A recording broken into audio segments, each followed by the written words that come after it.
Oke, bro, sis, guys, gitu ya.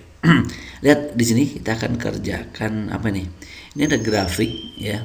Grafik yang menggambarkan adalah waktu dan kecepatan sudut. Jadi yang horizontal ini waktunya, yang vertikal ini kecepatan sudutnya. Jadi waktu diwakili dengan sumbu X, kecepatan sudut diwakili dengan sumbu Y. Oke. Nah, di antara pernyataan A, B, C ini yang benar yang mana? Nah, itu dia. Oke. Siap, siap. Yuk. Kita perhatikan ya. Perlu diketahui kalau besar pergeseran sudut, ya, besar pergeseran sudut itu sama dengan luas di bawah grafik. Jadi yang perlu kalian tahu bahwa pergeseran sudut besarnya itu sama dengan luas di bawah grafik. Nah, luas di bawah grafik. Nah, itu sama dengan besarnya pergeseran sudut. Nah, gitu ya. Contoh dari 0 sampai 4. Nah, kita coba-coba yuk. Dari 0 detik ke 0 nih sampai dengan detik keempat. Nah, sampai dengan detik keempat. Gitu ya. Berarti nanti pergeseran sudutnya adalah luas segitiganya nih. Setengah kali alas kali tinggi. Setengah kali alas kali tinggi. Alasnya di sini 4, tingginya berapa? Nah, tingginya itu ke sini nih. Ini ke sini 10 ya. Sini 4 ya kan? Sini 10 berarti setengah kali 4 kali 10. Oke, berarti berapa nih jadinya nih? Setengah kali 4 2 kali 10 20. Berarti 20 radian. Nah, luasnya adalah 20 radian. Dari 0 sampai 4 pergeseran sudutnya adalah 20 radian. Kita cek ada nggak? Pergeseran sudut dari 0 sampai 40 radian. Salah. Harusnya berapa? 10 radian. Berarti ini salah. Ah, gitu ya. Oke, sip. Lanjut. Sekarang kita lihat dari berapa nih? Dari 4 sampai 9 ya. Ini dari 4 sini sampai 9. Berarti ada dua nih. Yang di bawah sini luasannya dan yang di atas. Oke. Dari 0 dari detik keempat sampai dengan detik ke-9. Sorry. Sampai dengan detik ke-9. Sampai dengan detik ke-9. Segitiganya ada dua ya, segitiga yang ke bawah dan segitiga yang atas gitu. Berarti nanti gini, delta tetanya pergeserannya adalah setengah yang bawah dulu kali alasnya dari sini ke sini, yaitu 1,5 ya, 1,5 kali tingginya nih ke sini. Nah, berapa nih? 10 juga ya, 10. Tapi ditambah luas yang atasnya. Nah, dari sini nih alasnya nih dari 5,5 sampai 9, jadi 3,5 ya. 3,5 berarti setengah kali 3,5 gitu ya. Setengah kali 3,5 gitu kan ya. Kali tingginya ini berapa nih? 20 ya kan nih? Tingginya 20. Sip. Nah, kita hitung nih. Kalau kita hitung ini berapa nih? 10 kali 15. 10 kali 15, 10 kali 1,5. 15 kali setengah berarti 7,5. Ini 7,5 hasilnya ya kan ya. Yang ditambah ini kali sini 10 kali 3,5 berarti 35. Oke, berarti hasilnya berapa nih? 42,5. Oke, ya sip. Dari 4 ke 9 jadi 42,5 ya. Oke, kita cek ada nggak yang seperti itu. Dari 4 ke 9 adalah 42,5 ini. Dari 4 ke, oh salah. Gitu ya. Sip, lagi coba kita masih cek pergeseran sudutnya. Sekarang dari 9 ke 12. Kita cek pergeseran sudutnya dari 9 detik ke 9 sampai dengan detik ke 12. Berarti segitiganya pakai ini. Berarti nanti pergeseran sudutnya alas setengah kali alasnya 9 sampai 12 berarti 3 ya. Tinggi dari 9 sampai 20. Dari 0 sampai 20 berarti 20. Berarti sama aja. Coret 20 bagi 2, 10 kali 3, 30. Nah, 30 radian. Sip, ini dia. Dari 9 sampai 12. Ada nggak? 9 sampai, wah ini dia. 9 sampai 12. Yep. Nah, 30 radian. Betul. Mantap. Berarti ini jawabannya. Oke. Ngerti ya? Ngerti. Itu dia. Gampang kan? Jadi, clue-nya di mana? Di sini. Pergeseran sudut itu sama dengan luas di bawah grafik dan luasnya berupa segitiga. See you. Dadah.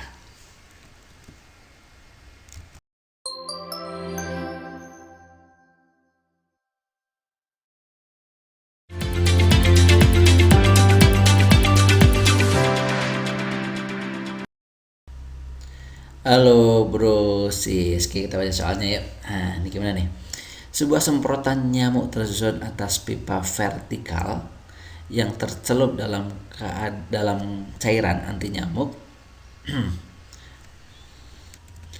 Oke, dengan massa jenisnya adalah ini row, dan pipa horizontal yang terhubung dengan piston. Oke, ini ya. Horizontalnya, vertikalnya tadi. Panjang bagian pipa vertikal yang berada di atas cairan adalah L. Nah, ini. Oke. Dengan luas penampangnya A, oke, luas penampang ini A. Oke. Dibutuhkan kecepatan minimum aliran udara keluar dari pipa horizontal sebesar V agar cairan anti nyamuk dapat keluar dari pipa vertikal. Oke. Jika pipa vertikal diganti dengan pipa luas dengan penampang A aksen, nama 2A berarti luas penampangnya 2 kalinya maksudnya, maka cairan yang masih bisa digunakan harus memiliki massa jenis P aksen sebesar, jadi massa jenisnya berubah ya. Harus seperti apa? Oke. Ya, penyemprot cairan racun nyamuk merupakan salah satu penerapan dari hukum apa? Bernoulli. Ya, di mana persamaannya gimana? Ayo. Yaitu P1, ya kan ya. Nanti P1, P1 sini deh. Apa enggak cukup nih di sini. P1 ditambah dengan setengah massa jenis 1 kali V1 kuadrat, gitu kan ya, ditambah rho GH, berarti rho GH nya rho GH 1, gitu kan, akan sama dengan di posisi kedua yaitu P2, ya kan ya, ditambah dengan setengah rho GH rho 2V2 kuadrat, gitu kan ya, ditambah dengan rho GH2. Oke, sip, ngerti ya sampai sini ya. Ininya oke, ngerti sampai sini? Oke, yuk. Nah, tinggal kita masukin P1 nya ditambah setengah rho V ini 0, ya kan ya, ini belum ada perubahan, juga 0 seperti itu. Kondisi satunya, kecepatannya 0, tingginya juga masih 0 gitu. Yang kedua, P2 ditambah dengan, berarti ini tetap ya, sebenarnya nggak ada perubahan ini, setengah rho V2 kuadrat ditambah rho GH2, gitu ya. Kita dapat nanti P1 kurangin P2. Nah, ini kurang ini, jadi deltanya gitu ya. P1 kurangin P2 sama mana? Ya ini, gitu ya. Kalau ini sama-sama ada rho-nya, ini ada rho-nya kita keluarkan. Rho berarti sama dengan setengah V2 kuadrat. Setengah V2 kuadrat ditambah dengan GH2 gitu kan ya, dibagi dibagi enggak ya, seperti ini. Sedangkan rho-nya berarti kita dapat rho-nya sama dengan P1 kurangin P2 dibagi dibagi apa? Dibagi dengan setengah V2 kuadrat ditambah GH2. Gitu. Udah selesai gitu ya. Dari persamaan ini nih terlihat bahwa massa jenis cairan, ini dia, massa jenis cairan tidak dipengaruhi oleh luas penampang. Tidak dipengaruhi oleh luas penampang, jadi nggak berubah ya. Luas penampangnya berapa nggak berubah dia. Maka ketika luas penampangnya itu dirubah, maka massa jenisnya nggak berubah. Jadi artinya nanti rho aksen itu sama dengan rho, gitu ya. Oke, sip. Jadi nggak berubah. Ngerti ya sampai sini ya? Sip, berarti artinya rho aksen sama dengan rho. Oke, karena dia tidak terpengaruh oleh penampangnya. Oke? Tidak terpengaruh oleh luas penampangnya maksudnya. Ngerti ya? Sip, cakep. See you, dadah.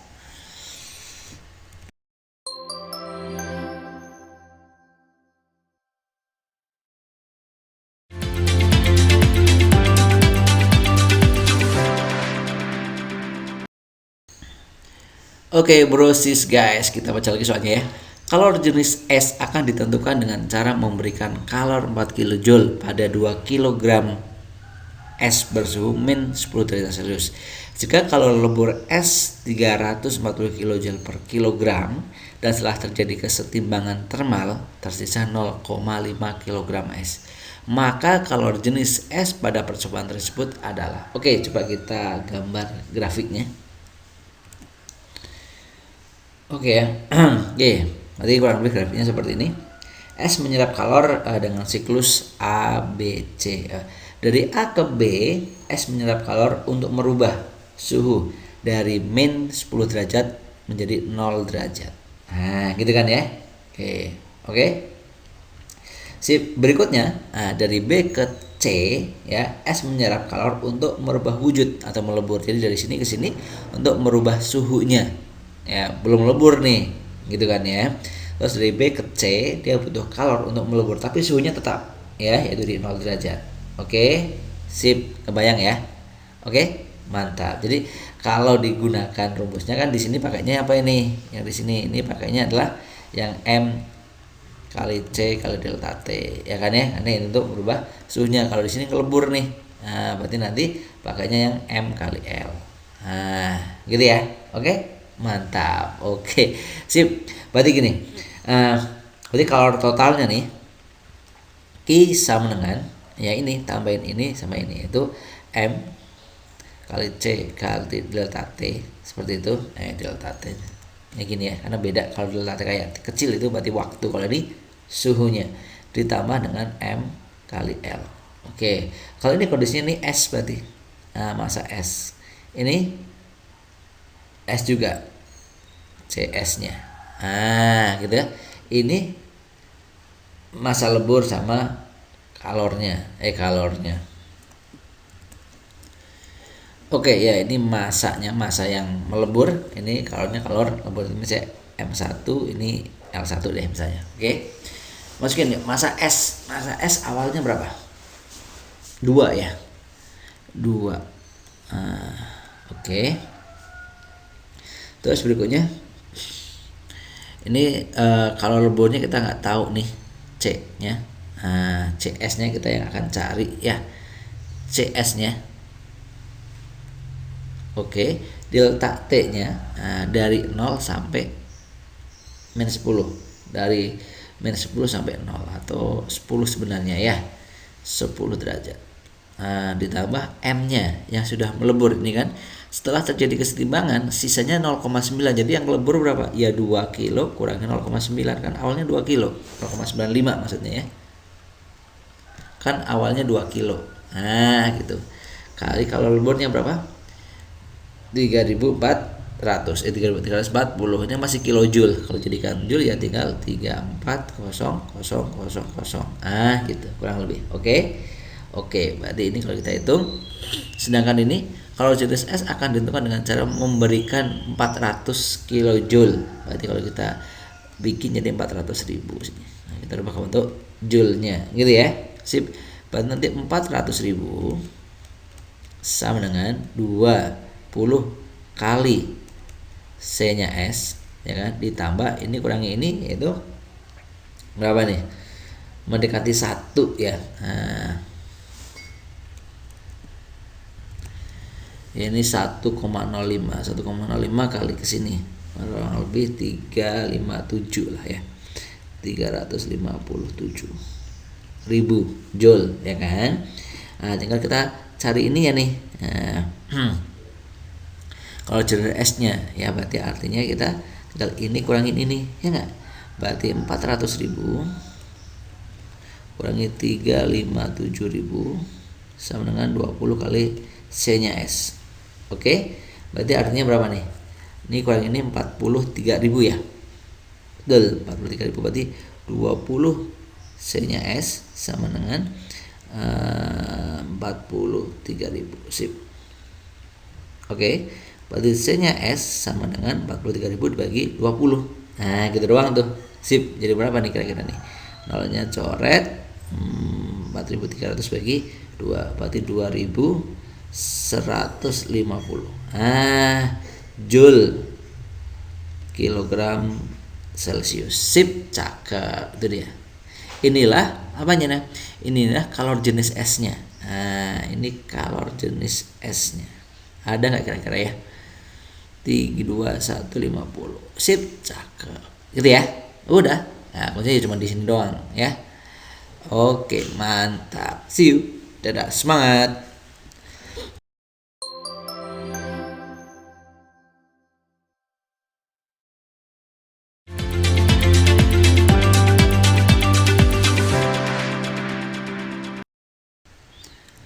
Oke, bro, sis, kita baca soal dulu ya. Suatu mesin dalam siklus menyerap kalor sebesar 2 kali 10 pangkat 3 Joule dari reservoir panas dan melepas kalor 1,5 kali 10 pangkat 3 Joule ke reservoir yang temperaturnya lebih tinggi. Lebih rendah, maaf. Jika waktu yang diperlukan untuk melakukan 4 siklus adalah 2 detik, jadi dalam 4 siklus itu dia butuh 2 detik, maka mesin tersebut sebesar berapa watt? Nah, gitu ya. Oke, nah, besar usaha untuk satu siklus. Nah, berarti kita cari untuk satu siklus dulu nih, gitu ya. Untuk satu siklus besar usahanya, berarti W, nah, itu sama dengan nanti Q1 dengan kurangi dengan Q2. Nah, gitu. Oke, kebayang ya sampai sini ya. Nah, kalau untuk 4 siklus ya tinggal W sama dengan 4 kali Q1 kurangin Q2. Ngerti ya sampai sini ya? Sip. Bayang? Bayang. Nah, P nah, itu kita rumusin sama dengan apa? W dibagi T. W dibagi T. Gitu kan ya. Berarti sama aja W-nya yang pakai yang mana? Yang ini, yang 4 siklus. Ya kan ya. Berarti 4 kali Q1 kurangin Q2 dibagi dengan T. Mantap. Ngerti ya sampai sini? Cakep. Berarti P-nya tinggal kita masukin, berarti 4 gitu kan. P sama dengan ini dia 4 dikali Q1 nya berapa tadi? Q1 nya 2 kali 10 pangkat 3, berarti 2 kali 10 pangkat 3 dikurangi dengan Q2 nya 1,5 kali 10 pangkat 3 juga. Oke, dibagi waktunya berapa detik tadi? 2 detik. Nah gitu. Oke ya, tinggal kita hitung aja nih, ini udah sama pangkatnya, tinggal 2 kurangi 1,5 ya, setengah ya, berarti 4 kali 0,5 kali 10 pangkat 3. Sip, dibagi 2. Nah, ini 2 ini bisa coret ya dengan ini. Coret. Oke. Sip, berarti 2. Tinggal nanti ini hapus aja berarti ya. Ini tinggal 2. Oke, tinggal 2. Berarti 2 kali 0,5 berarti 1 kali 10 pangkat 3 ya 10 pangkat 3, satuannya watt, berarti 10 pangkat 3 watt. Sip, cakep, mantap, ngerti? Insya Allah ngerti ya, so easy. Nah, insya Allah, mana nih, ada nggak jawabnya? 10 pangkat 3 watt, ada dong. Nah, ngerti? Sip, mantap, gampang ya. Jadi clue-nya ada di mana? Clue-nya ada di sini, juragan. Nah, ini dia ya. Kalau satu satu siklus pakainya 4 siklus ya, tinggal dikalikan 4 aja. Oke, see you, dadah.